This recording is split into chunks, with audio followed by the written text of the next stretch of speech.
Assalamu alaikum dear friends and students, this is Adil Ejaz Ahmad. Dear students, आज के lecture में हम बहुत इंपॉर्टेंट बहुत ख़ास टॉपिक को डिस्कस करने जा रहा है। टॉपिक का नाम है cellular respiration.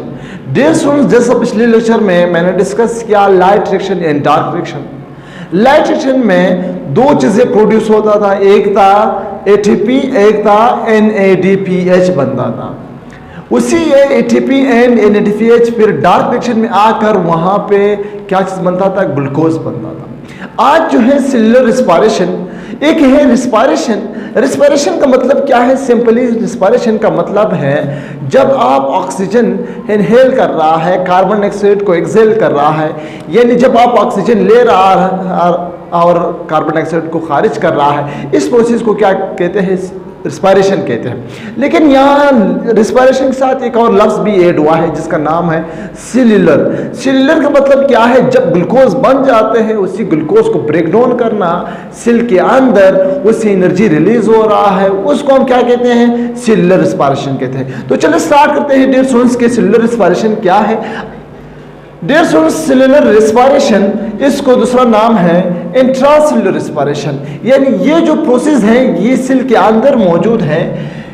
It is the oxidation and reduction process occur inside the cell, the breakdown of organic molecules and release energy. यहाँ पे एनर्जी रिलीज हो रहा है in the form of ATP and carbohydrate, protein, lipids. ये जो है organic molecules हैं, यानी ऑक्सीडेशन रिडक्शन हो रहा है। ऑक्सीडेशन क्या है?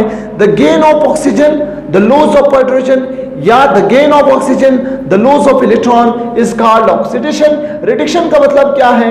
जब कोई प्रोसेस में या रिएक्शन में ऑक्सीजन लूज हो रहा है और हाइड्रोजन और इलेक्ट्रॉन गेन हो रहा है, उसको फिर हम क्या कहते हैं? Reduction.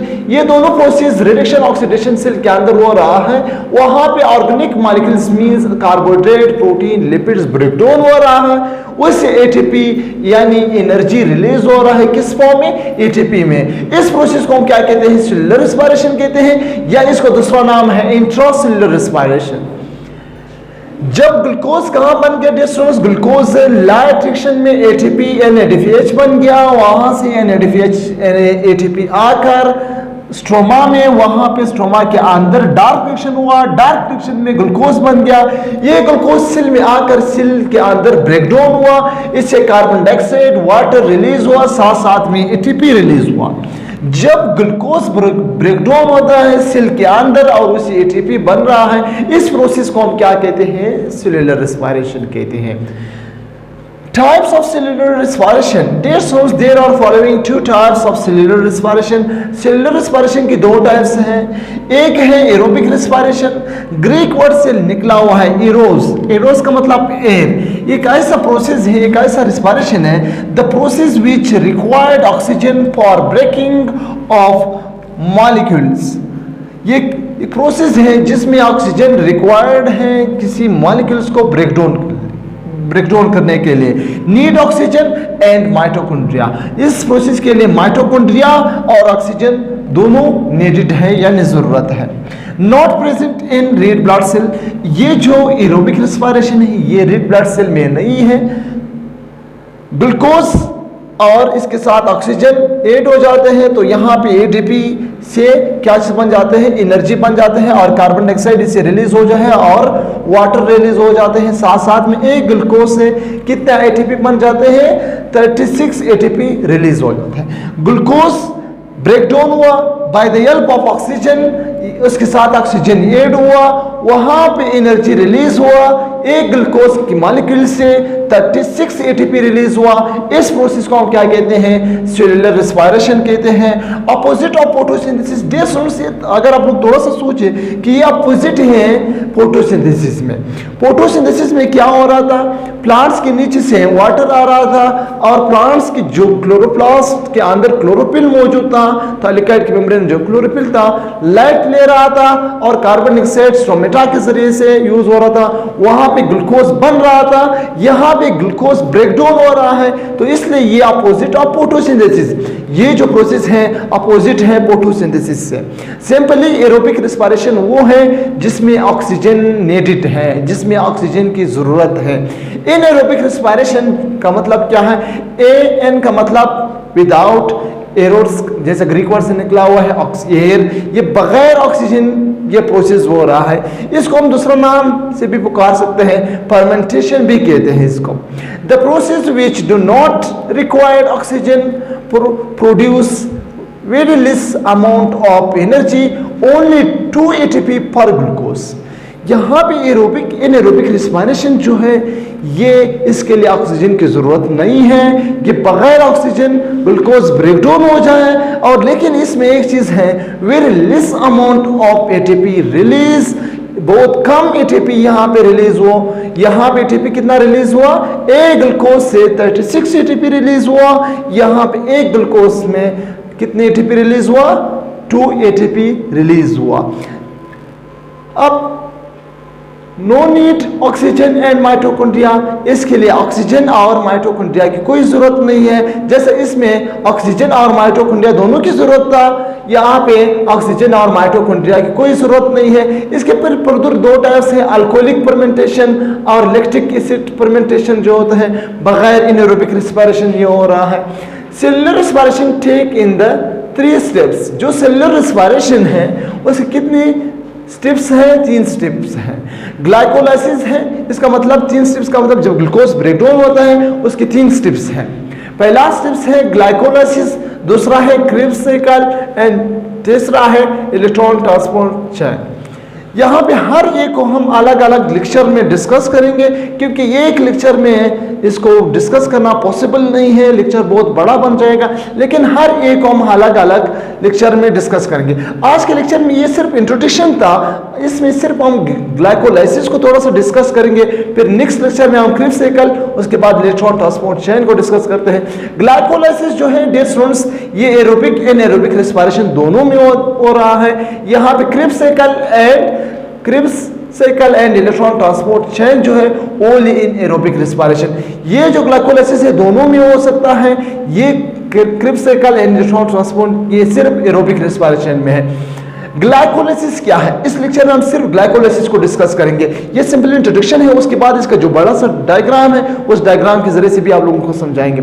Glycolysis dear students, glyco means glucose, glucose means sugar, ठीक है। एंड लाइसिस का मतलब ब्रेकडाउन, नाम से जाहिर है glycolysis, breakdown of glucose is called glycolysis. Glyco means glucose and lysis means breakdown. The breakdown of glucose molecule into 2 pyruvate 3 carbon and release only 2 ATP. इसको क्या कि जब ग्लूकोज ब्रेकडाउन हो जाते हैं 2 पायरुवेट जिसमें 3 कार्बन मौजूद हो, टोटल ग्लूकोज में 6 कार्बन है, उसमें दरमियान में ब्रेकडाउन हो जाए, ग्लूकोज ब्रेकडाउन हो, 3 कार्बन एक साइड पे 3 कार्बन दूसरे साइड पे, इससे 2 ATP रिलीज हो जाए, इसको क्या कहते हैं? ग्लाइकोलाइसिस कहते हैं। It occurs in cytoplasm. ये जो ग्लाइकोलाइसिस है ये कहाँ पे आकर होता है? साइटोप्लाज्म, ये सेल है, देखिए ये सेल है, यहाँ पे न्यूक्लियस है। ये जो ग्लाइकोलाइसिस है वो कहाँ पे मौजूद है? इस साइटोप्लाज्म के अंदर मौजूद है, साइटोप्लाज्म के अंदर मौजूद है, यानी जो जहाँ पे ऑर्गेनेल्स मौजूद है। यहाँ पे माइटोकॉन्ड्रिया है, इस माइटोकॉन्ड्रिया की बाहर, न्यूक्लियस की बाहर जो खाली एरिया है, जो खाली रीजन है न्यूक्लियस और सेल मेम्ब्रेन के दरमियान जो रीजन है उसको हम साइटोप्लाज्म कहते हैं। तो ये जो ग्लाइकोलाइसिस है it occurs in cytoplasm of cell in not in mitochondria, ये माइटोकॉन्ड्रिया में मौजूद नहीं है, not in mitochondria. Divided into phases, जो ग्लाइकोलाइसिस है ये 2 फेजेस में डिवाइड हुआ है। एक को हम कहते हैं पेरिफेरेटरी फेज, एक को कहते हैं ऑक्सीडेटिव फेज। पेरिफेरेटरी फेज में क्या हो रहा है वो इसके दोनों की जो है ऑक्सीडेटिव एंड पेरिफेरेटरी के डायग्राम से हम शो करेंगे। जो डायग्राम किस तरह है, ग्लूकोज 6 कार्बन है, जब ये ब्रेकडाउन हो जाए इससे 2 ATP इसमें यूज हो जाए, इसके 2 फास्फोग्लिसरल एल्डिहाइड बन गया। ये फेस कौन सा है? प्रेपरेटरी फेस है। इसमें एनर्जी रिलीज नहीं हो रहा है, इसमें सिर्फ एनर्जी जो है 2 ATP यूज हो रहा है। और यहाँ पे फास्फोग्लिसरॉल्डिहाइड बन गया, 3 कार्बन एक साइड पे, 3 कार्बन दूसरे साइड पे, और एक फॉस्फेट इसके साथ मौजूद है, तो इसको कहते हैं फास्फोग्लिसरॉल्डिहाइड। फास्फोग्लिसरॉल्डिहाइड कितने मॉलिक्यूल्स बन गया? 2 मॉलिक्यूल्स बन गया। अब ये जो फेस था इसमें सिर्फ ये फास्फोग्लिसरॉल्डिहाइड बन गया ग्लूकोज से, और यहाँ पे एनर्जी यूज हुआ। दूसरा जो पेस है इसमें ऑक्सीडेटिव पेस होगा, यहाँ पे लॉस ऑफ हाइड्रोजन होगा। जब लॉस ऑफ हाइड्रोजन, इसका मतलब क्या है? ऑक्सीडेशन होगा, हो रहा है। ऑक्सीडेशन का मतलब loss of hydrogen, loss of electron, इसका ऑक्सीडेशन। यहाँ पे भी ऑक्सीडेटिव पेस इसलिए कहते हैं कि यहाँ पे हाइड्रोजन लॉस हो रहा है, और यहाँ पे 2 ATP एंड 2 NADPH प्रोड्यूस हो रहा है। यहाँ पे 4 ATP और 4 NADPH प्रोड्यूस हो रहा है, और यहाँ पे 2 पायरुवेट मॉलिक्यूल्स बन जाते हैं। अब डियर स्टूडेंट्स, इसका जो दोनों का बड़ा सा स्ट्रक्चर है, उस बड़ा सा स्ट्रक्चर से आप लोगों को समझाएंगे कि पहला कौन सा है, प्रेपरेटरी पेस कौन सा है, और ऑक्सीडेटिव। एक है प्रेपरेटरी पेस, एक है जो है ऑक्सीडेटिव पेस। दोनों मैंने लिखा है, अब ग्राफ के जरिए से आप लोगों को समझाएंगे। पहला पेज जो है प्रेपरेटरी पेस यानी स्टेप्स कौन सा है, ये इसको हम दूसरा नाम इन्वेस्टमेंट फेज भी कहते हैं। इन्वेस्टमेंट का मतलब क्या है? यहाँ कुछ चीज़ प्रोड्यूस नहीं हो रहा है, यहाँ पे सिर्फ खर्च हो रहा है, यहाँ पे एनर्जी यूज हो रहा है, यहाँ पे एनर्जी नहीं बन रहा है। ठीक है, तो यहाँ पे सबसे ग्लूकोज है। ग्लूकोज में 6 कार्बन मौजूद है। ये जो रेड कलर का जो मौजूद है 1 2 3 4 5 6 ये कार्बन शो कर रहा है। यहाँ पे 6 कार्बन है। जब एक 6 कार्बन एक्सोकाइनेज एंजाइम के जरिए से ये क्या होता है, इसमें ATP यूज हुआ। एक ATP यहाँ पे यूज हुआ। किसने यूज किया? यहाँ पे एक्सोकाइनेज एंजाइम ने किया। तो यहाँ से इस स्टेप्स में क्या चीज बन गया? ग्लूकोज 6 फॉस्फेट बन गया। ग्लूकोज 6 फॉस्फेट क्यों कहते हैं? इसलिए कहते हैं कि यहाँ पे जो ग्लूकोज है 6 नंबर कार्बन पे फॉस्फेट मौजूद है। 1 2 3 4 5 6 नंबर पे फॉस्फेट ऐड हुआ। फॉस्फेट कहाँ से आया? ATP यहाँ पे यूज हुआ। एक ATP किसने आया? वहां से अलग कर यहां अटैच किया। एक एंजाइम है जिसका नाम है एक्सोकाइनेज एंजाइम। अब ये बन गया ग्लूकोज 6 फॉस्फेट बन गया। ये ग्लूकोज 6 फॉस्फेट ये फिर बाद में कन्वर्ट हो जाते हैं फॉस्फोएक्सेस, जो एक एंजाइम है आइसोमरेज, वो क्या करते हैं? इसी का आइसोमरेज बना देते हैं। यानी सेम कार्बन है, सेम मॉलिक्यूलर फार्मूला है, बल्कि इसका स्ट्रक्चर में डिफरेंस आ जाता है। उसका नाम बन जाते हैं फ्रक्टोज 6 फॉस्फेट आइसोमरेज। यानी ये सिर्फ आइसोमरेज बन जाते हैं ग्लूकोज 6 फॉस्फेट का। इसके अंदर जो स्ट्रक्चर है उसमें डिफरेंट आ जाते हैं, बाकी इसका जो फार्मूला है वो सेम है। अब ये जो फ्रक्टोज 6 फॉस्फेट आइसोमरेज बन गया, इसमें फिर एक ATP यूज हुआ, ATP यूटिलाइज हुआ। डियर स्टूडेंट्स, एक पॉइंट याद रखे हैं, जब ATP ऐड हो रहा है या ATP यहाँ से फॉस्फेट अलग हो रहा है, ये दोनों काम कौन कर रहा है? ये दोनों काम एंजाइम कर रहा है। ठीक है, डिफरेंट एंजाइम यहाँ पे यूज हो रहा है। तो यहाँ पे एक और ATP यहाँ पे यूटिलाइज हुआ, तो इस फ्रक्टोज 6 फॉस्फेट से क्या चीज बन गया? फ्रक्टोज 1,6 बाइफॉस्फेट मॉलिक्यूल्स, क्योंकि एक और फॉस्फेट वहां से ATP से अलग हुआ तो इसके साथ अटैच हुआ। तो दोनों एक 1 कार्बन के साथ फॉस्फेट है, एक 6 नंबर कार्बन के साथ फॉस्फेट है। तो ये बन गया फ्रक्टोज 1,6 बाइफॉस्फेट मॉलिक्यूल्स बन गया। अब ये जो मॉलिक्यूल्स है ये अनस्टेबल हैं, ये खुद बहुत ब्रेकडाउन हो जाते हैं। ये आइसोमर्स, ये मॉलिक्यूल्स ब्रेकडाउन हुआ, 2 मॉलिक्यूल्स में डिवाइड हुआ। एक मॉलिक्यूल्स है फास्फोग्लिसरॉल्डिहाइड मॉलिक्यूल्स में, दूसरा है DHA यानी डाइहाइड्रोक्साई एसीटोन्स फॉस्फेट बन गया। अब ये जो है ये मॉलिक्यूल्स बाद में फास्फोग्लिसरॉल्डिहाइड में कन्वर्ट हो जाते हैं। तो इस टाइम हमारे पास जो है फास्फोग्लिसरॉल्डिहाइड कितनी मॉलिक्यूल्स हैं? 2 मॉलिक्यूल्स बन गया। एक ये है, एक ये है, ये आखिर में खुद फास्फोग्लिसरॉल्डिहाइड में कन्वर्ट हो जाते हैं। तो अगर हम इस स्टेप्स को देखें, इस स्टेप्स सिर्फ इन्वेस्टमेंट में हुआ, यहाँ पे सिर्फ एनर्जी यूटिलाइज हुआ, यूज हुआ, लेकिन यहाँ पे एनर्जी प्रोड्यूस नहीं हुआ है। अब दूसरा यही मॉलिक्यूल्स आकर दूसरे स्टेप्स में जो ऑक्सीडेटिव फेज है, ऑक्सीडेटिव का मतलब यहाँ पे ऑक्सीडेशन हो रहा है। ऑक्सीडेशन जो है the gain of oxygen is called oxidation, या द रिमूवल ऑफ हाइड्रोजन, इसको भी हम क्या कहते हैं, ऑक्सीडेशन, या द रिमूवल ऑफ इलेक्ट्रॉन्स, इसको भी हम क्या कहते हैं, ऑक्सीडेशन कहते हैं। तो ये स्पेस में ऑक्सीडेटिव फेस इसलिए कहते हैं कि यहाँ पे ऑक्सीडेशन हो रहा है। 2 मॉलिक्यूल्स ऑफ फॉस्फोग्लिसरल हैलाइड मौजूद है, कहाँ पे बन गया, वहां पे बन गया।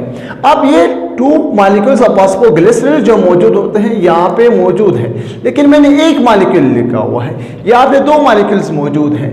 ये जो फॉस्फोग्लिसरल मॉलिक्यूल्स हैं इसमें 2NAD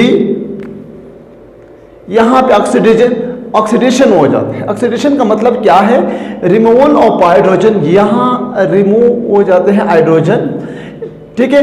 जब हाइड्रोजन रिमूव हो जाते हैं by the help of 2NAD की वजह से यहां पे 2 फॉस्फेट इसके साथ अटैच हो जाए, ठीक है, तो इसको हम क्या कहते हैं, ऑक्सीडेशन कहते हैं।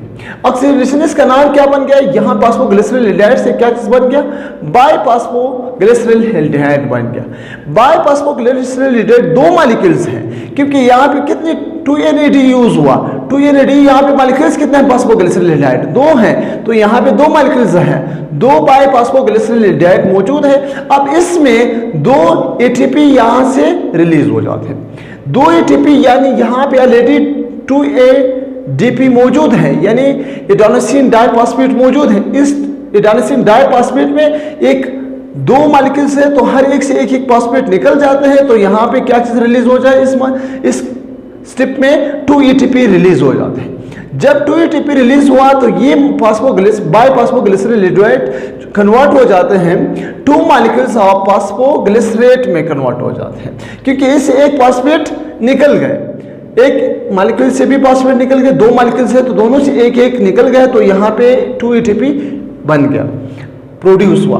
अब ये जो 2 मॉलिक्यूल्स है फॉस्फोग्लिसरेट का, ये फर्दर क्या हो जाते हैं, कन्वर्ट हो जाते हैं एक और मॉलिक्यूल्स में, यहाँ से वाटर 2 मॉलिक्यूल्स ऑफ वाटर जो है वो भी यहाँ से प्रोड्यूस हो जाए, रिलीज हो जाते हैं। तो ये मॉलिक्यूल्स किस चीज में कन्वर्ट हो जाते हैं, फॉस्फो PEP यानी फॉस्फोइनोल पायरुवेट में कन्वर्ट हो जाते हैं, फॉस्फोइनोल पायरुवेट में कन्वर्ट हो जाते हैं। अब यहाँ पे क्या होता है, 2 मॉलिक्यूल्स हैं और एक से फॉस्फेट निकल जाते हैं। यहाँ पे एक मॉलिक्यूल शो हो रहा है, लेकिन 2 मॉलिक्यूल्स मौजूद है, यहाँ पे भी 2 मॉलिक्यूल्स है, क्योंकि पहले से 2 मॉलिक्यूल्स वहां से आ रहा है, तो आज 2 मॉलिक्यूल्स, लेकिन यहाँ पे मैंने एक मॉलिक्यूल्स, अगर मैं इस तरह लिखूं 2 मॉलिक्यूल्स सही है, यहाँ पे भी 2 मॉलिक्यूल्स है, यहाँ पे भी 2 मॉलिक्यूल्स है, यहाँ पे भी 2 मॉलिक्यूल्स है, यहाँ पे भी 2 मॉलिक्यूल्स मौजूद है, क्योंकि पहले से 2 मॉलिक्यूल्स आ रहा है।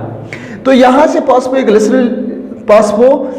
फॉस्फोइनोल पायरुवेट से फॉस्फेट निकल जाते हैं, तो यहाँ पे 2 ATP मौजूद हैं, वहाँ से क्या चीज बन जाते हैं, 2 ATP यहाँ से रिलीज हो जाते हैं, बन गए यहाँ पे 2 molecules of pyruvate, 2 molecules of pyruvate रह गया यहाँ पे।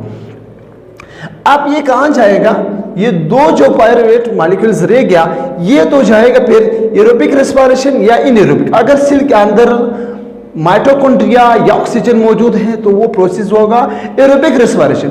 अगर वहां पे माइटोकॉन्ड्रिया नहीं है या ऑक्सीजन नहीं है तो ये प्रोसेस, ये जो मॉलिक्यूल्स है ब्रेकडाउन होगा इनएरोबिक रेस्पिरेशन, बगैर ऑक्सीजन और माइटोकॉन्ड्रिया। ये crib cycle electron transport chain में हम डिटेल से डिस्कस करेंगे। तो यहाँ पे सिंपली कितनी ATP प्रोड्यूस हुआ इस मॉलिक्यूल से, अगर इसको हम देखें 2 ATP, एक ATP यहाँ पे यूटिलाइज हुआ, एक ATP यहाँ पे यूटिलाइज हुआ। इस स्टेप्स में या ऑक्सीडेटिव फेज में 2 ATP यहाँ रिलीज हुआ, 2 ATP यहाँ रिलीज हुआ, तो टोटल 4 ATP सिंथेसाइज्ड, यानी 4 ATP बन गए और 2 ATP क्या हुआ, 2 ATP यूटिलाइज हुआ। तो यहाँ पे इसका मतलब यह है कि सिर्फ और सिर्फ यहाँ पे प्रोड्यूस ओनली 2 ATP, सिर्फ और सिर्फ 2 ATP बन गए। तो यहाँ पे जैसे मैंने कहा ग्लाइकोलाइसिस में क्या है, glycolysis the breakdown of glucose into 2 pyruvate, 2 pyruvate बनाने के लिए, यानी जब ग्लूकोज ब्रेकडाउन हो जाए 2 पायरुवेट में कन्वर्ट हो जाते हैं। यहाँ पे सिर्फ और सिर्फ 2 ATP यूटिलाइज होगा। जो ग्लाइकोलाइसिस है वो कहाँ होगा, वो साइटोप्लाज्म में होगा। यहाँ पे कंसेप्ट बहुत ही आसान है कि ग्लाइकोलाइसिस 2 स्टेप्स है, एक प्रिपरेटरी फेज, एक ऑक्सीडेटिव फेज।